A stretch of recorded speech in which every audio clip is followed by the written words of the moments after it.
Hey, this is Matt. Once again, welcome back to another review. This is another paid request, this time from Jose Ballard. Thank you so much for that. And for those interested in requesting pretty much any type of reviews or topics, reactions, re-reviews, randomness, out of the blueness, pretty much whatever it may be, feel free to send it either directly to my PayPal or join my Patreon. Both links are down below in the info box. Now, this is for The Mist from 2007. And while this wouldn't be a rant, I can't sit here and say I'm a big fan of the film. And it's not just because of the ending. It isn't. It's based on a Stephen King story. Never read the story. I know there was also, not too long ago, like a TV show. I don't think it lasted long. And I know the ending to this is different from the story. I like the cast, for the most part. You got Thomas Jane from the 2004 Punisher film. It was always said that Thomas Jane never got to be a big star in Hollywood. I think he had the right look, the right presence, and I just wish his career went in a better direction. I mean, the last thing I saw him in, which is actually one of the reviews coming up, was a 2020 streaming film called Money Plane. And I'll get to that in a few videos after this. But it's like, man, missed opportunity of an actor. Oh, I mean, just taking bad roles in the Mutant Chronicles and Money Plane. And I mean, this film's better than those, but I'm just saying.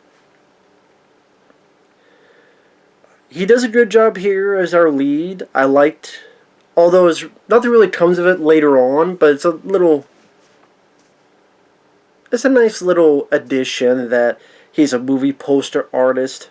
So he's in studio. He's actually making art for a poster of the Dark Tower movie, but not the one with Idris Elba. I mean, based on the book where the lead was like a Clint Eastwood type. And you see the movie posters for, within this universe, a movie version of the Dark Tower. But in the back, there's John Carpenter's The Thing. I don't know if we're supposed to believe that Thomas Jane painted the poster, John Carpenter's The Thing, or if he just bought that from somewhere. I don't know, but it's like, oh, there's The Thing. Which is a nice reference, because it's one of the best creature feature films, and this is a new creature feature film by Frank Darabont, who I liked as a director. Even as a producer, he helped write and worked with Chuck Russell on Elm Street 3, The Dream Warriors, on The Blob from 1988. Two very solid films from the 80s. The Blob remake is one of my favorite films, period. And then directing, I love The Shawshank Redemption. I've talked about that multiple times. This is one where the setup is cool. There's this storm that happens. It fucks up Thomas Jane's place. The wife stays home. Tom takes his son. They go with a neighbor, played by Andre Braugher, who's a good actor. And both go into town. They go to the supermarket. While in the supermarket, there's this mist that comes in, and people run in saying there's something in the mist. And then they hold up in the supermarket. Some doubt there's something going on, or maybe it's some kind of weird pollution thing, or maybe it's some kind of weapon, or whatever it is. You look at other supporting cast, you have, what's his name? Speaking of The Blob, he played the sheriff of The Blob from 1988. He was a cop in The Hitcher, the 1986 film. Jeffrey DeMunn, I believe that's his name. He's one of the actors we have here. Brian Libby, who is the bad guy, the killer in Silent Rage with Chuck Norris. He's this biker type guy. And there's a few others as well. And the acting I don't have a problem with. The idea of being trapped in a supermarket and there's monsters outside and they're covered in mist. Just number one, that helps with the effects. Number two, it creates a sense of paranoia, what's out there, because you can't see clearly. Although John Carpenter's The Fog beat you to that, and I think did it much more effective. Because John Carpenter's The Fog, to me, has much more of a rich atmosphere. I think the way they did The Fog, and I think John Carpenter just has a better handle on horror as a director. Like Frank Darabont, he helped write horror, like the Ballard remake, but he didn't direct it. Of the films he directed, I think as a director he fits better with drama than horror. Because the best parts of that work are the dramatic bits with Thomas Jane, and I like the interaction between him and Andre Braugher. I wish that was more of the film. I wish that was the focal point of the film. Of these two guys butting heads, and throughout it, it's them overcoming their differences, working together is what helps them get through the situation, while maybe other people in the supermarket go haywire. I would have preferred that approach. And so the point being, if you work together and try to sell differences, maybe you actually get further in life, while all these people of various degrees, they succumb to panic, paranoia, fear, all that jazz. But if you establish these two have this, it doesn't have to be about race either. It could be about social class, outsiders, jobs, whatever it may be. It's just, I think Tom Jane and Andre Braugher, the few bits they have with each other, I think worked well, and it's when they abandoned that, and yeah, that might have been in the story. I don't care. There's plenty of Stephen King adaptations where they change stuff.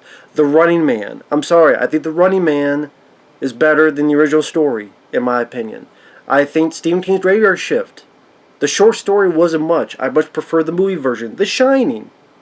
Sorry, Stephen King. I prefer Stanley Kubrick's The Shining over your miniseries of The Shining.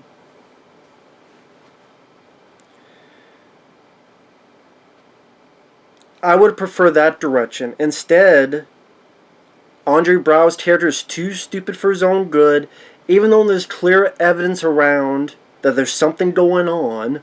There's even a point where some other characters, including William Sadler, the bad guy in Die Hard 2, he played Death and Bill and Ted's Bogus Journey, he's in this. He was the lead hero in Tales from the Crypt Demon Knight. William Sadler, he's in here. Him and Tom Jane and others see this tentacle drag someone away. They even have evidence of it because they chopped a bit of it off. Yet Andre Braugher doesn't believe in it. And right, you don't see what happens to his character, but you get the idea. Just him and Brian Libby and others go through it. Now, I was talking about Frank Darabont, the way he directed it. There are bits that he makes work when he doesn't show the creature. When he doesn't show the creature, that's when it's more effective. I mean, to me, the best bit of that is Brian Libby goes with Andre Braugher and this group of people because they're not going to stay here. They don't believe what Thomas Jane and them saw. They go into the mist. They have a line. Thomas Jane's like, hey, take this line. Let's see how far you can get. And then you see it go crazy, then go limp, and then it's going up high, and you wonder, wait, how the hell is the line going that high? And he's pulling, is revealed to be blood. That is 10 times more effective than any of the monster sequences, because this is one of the big, it's one of the big problems with the film. The CGI is nowhere up to par. And anytime the monster's on screen, even at the time, I thought the monster effects were pretty lame. And there's not a lot of practical. It's mostly CG. And this is 2007, so it definitely has that aged well since then. This has been 15 years? 17? 2007, 2017, 18, 19, 20. 15 years, yeah. It definitely hasn't aged in 15 years. Because CG, I can handle in the right aspects. If it's in like Deep Rising with Treat Williams, which is more just a popcorn fun, action-packed movie with some one-liners and humor and some practical stunt work, like when the creature is coming up and Treat Williams and Fountain Johnson are there and they're seeing this real practical pieces of the set moving from one area to the other and explosions and going through and getting a shotgun, blow up elevator doors later on. Like, it's escapist and fun. Same with The Mummy in 1999. It's part of the fun, like, B-movie entertainment value. This is not going for that, in my opinion. It's trying to be scary. It's trying to be horrifying, especially when we get to the ending. I'm like, this is still a movie that has some really lame, the CG tentacle, this bit of the pharmacy with these spiders, these flying creatures that come in and wreak havoc in the supermarket. It doesn't, I mean, it doesn't evoke any amount of fear or tension or terror. In fact, it dissipates it. It dilutes it extremely.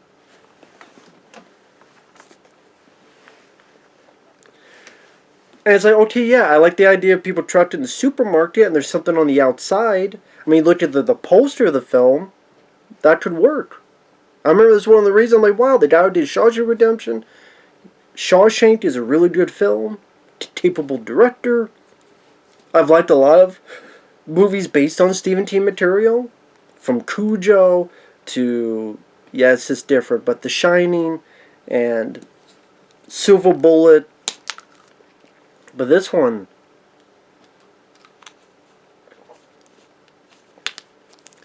I thought it needed tighter pacing. I thought it needed better effects or more for practical effects.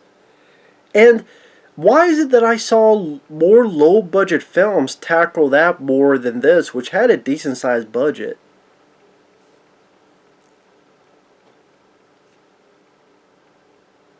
And then the characters are fairly one-dimensional. I like Thomas Jane, but if you're quizzing me to name 5 things about the character, I can't tell you 5 things about the character or the other people.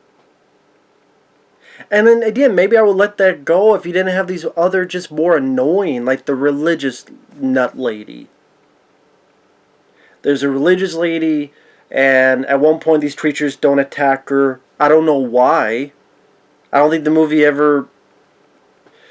never answers why it did not attack her at that point. That never comes into it. Like, was it she had some kind of perfume on, she had some kind of thing on, and if the movie explained it, I missed it, and I apologize ahead of time, but so she gives these sermons, and I liked this one piece of conversation where they're talking about how, oh, well, no one's going to believe her, and hey, you scare people enough, they'll do whatever you want. But it seemed as if that should have been part of a bigger conversation. Nah, just throw on this 1.5 minute bit. And so you have this religious lady that people go, well, you're supposed to hate her. But I was more annoyed with her than hating her. Like, you hate Kathy Bates in Misery, but she's still interesting to watch. To see what her mind is going through, what's going to happen next. Misery, good film. This, the religious lady, just with the religious followers, it made me go, why weren't there like other people? There should have been another what the hell is Setcher? Another section of people that were, it's aliens from above and UFO conspiracy theorists. Like maybe a group over there, maybe there's this other group. If you want to get into factions, you have like the UFO group. You have the group that think it's H.P. Lovecraft stuff. And then you have the religious sector, but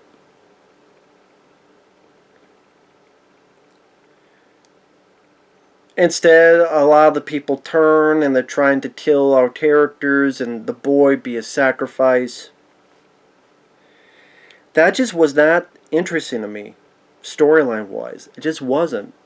I'm sure I've seen it done in other movies better. I don't know, maybe because of the writing, maybe because of the pacing, maybe because of some other attributes, I don't know. But just here, like I said, if it was just more people in the situation trying to deal with it, don't. I mean, if you want someone that thinks about religious aspect, fine. But there's other attributes. Again, why would no one think it's aliens? Why would no one think it's any of this other sort?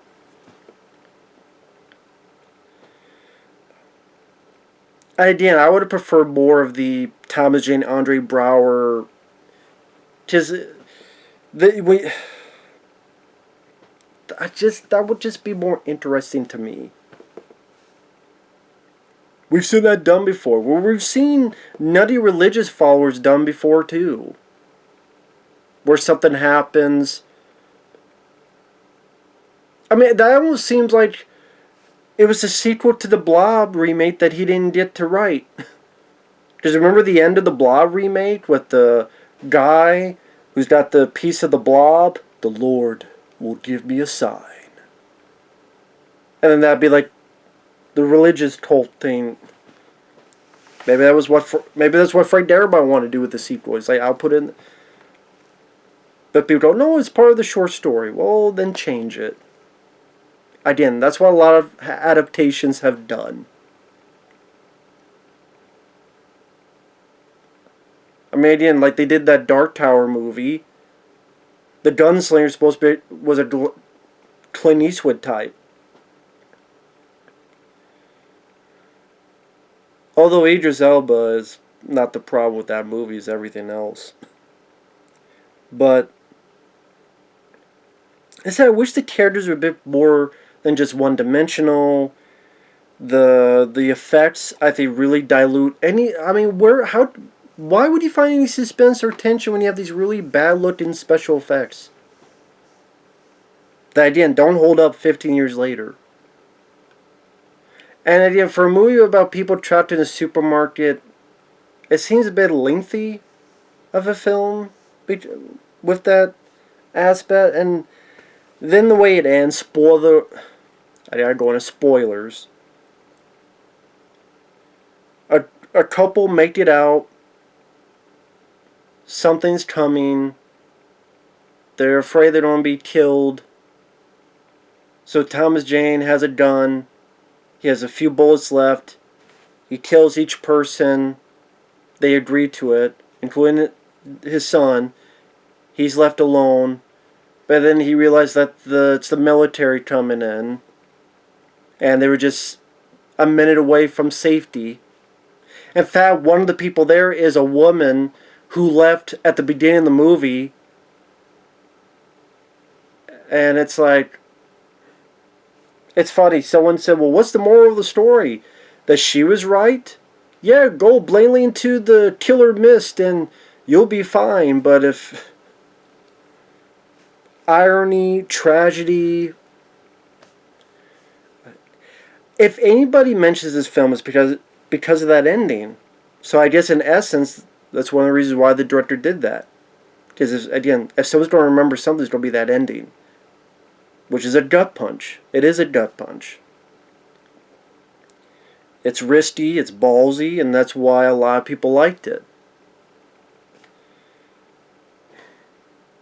Again, I wonder, and that'd be a good question, if it did not have that ending, would this film came and went like the wind?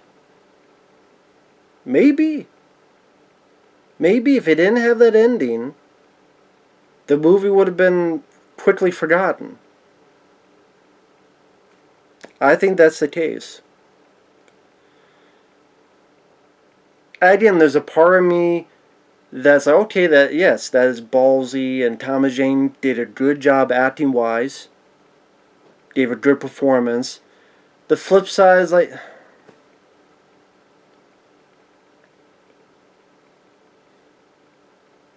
again, when you have a movie that, again, I guess trying to be scary, I don't know where I'm going with it. I wouldn't say I'm a big fan of the ending, but I get why he did it at the same time. But like I say, it's not just the end, it's out of the movie, you look at the quantity of creature feature films, there's just a lot that I prefer a lot more than this. That I would rather watch than this. The designs of the creatures, the CGI effects of the creatures. I mean, they're pretty much bud-like things. I mean, it was nothing remarkable or a tentacle. There's nothing really that I found that unique or cool or scary or creeper or any of the above about that. And people, it's not about the monsters, it's about the psychology, the people involved. But even that, to me, is done, I think, a bit more one-dimensional than maybe they meant it to be. I think you just have the religious nut lady, where there's nothing dimensional about her character. And as a crowd, there should be people just yelling out differences and opinions and arguing, fighting, and philosophies and all this stuff. That never comes into play.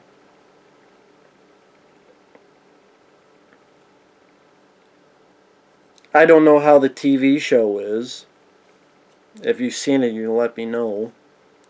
But yeah, The Mist, I've never been a big fan of it. Like I said, I appreciate the cast. I appreciate the setting. I think that is a Thomas Jane gave a good performance. Andre Braugher, he plays a very stupid character, but I do like the actor. And again, that's what I mean. Like, build that character up, build their friction more, and then throughout it, they're on separate sides. But then when they see the craziness, they start getting along, they start understanding, and they actually share a common ground. Opposite everything else, but this they share common ground and work together. To me, that just would have been a much more satisfying experience in watching, as well as actual good. Like when you invoke Charm Covers the Thane poster at the beginning, and then you have crappy CG like this. It's like, it's kind of, that's ironic. That's irony. So with that said, thanks for watching. Take care. We'll see you guys later. And by the way, no, I have not seen.